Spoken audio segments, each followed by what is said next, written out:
Paolo Avellino may ipinahuli sa pulis at Kim Chiu todo ang pag-alala.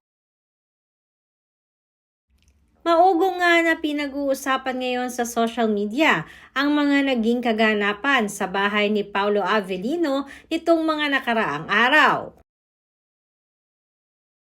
Ayon na rin sa mga balita at sa aming source, ay pinahuli pala ni Paolo Avellino sa mga pulis ang dalawang babaeng umaaligid-alikid sa bahay niya.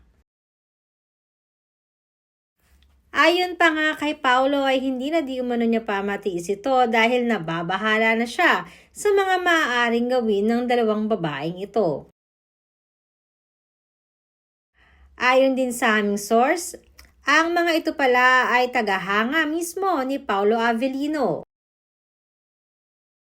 Ayon pa kay Paolo ay nagpapasalamat di umano siya sa kanyang mga tagahanga.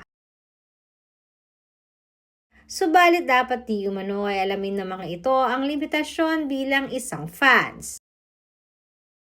Dahil hindi na di umano tama ang mga ikinikilos ng dalawa at alarming na di umano para sa kanya.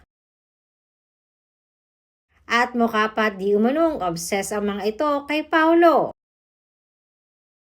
At maging si Kim Chiu nga ay nabahala na rin dito.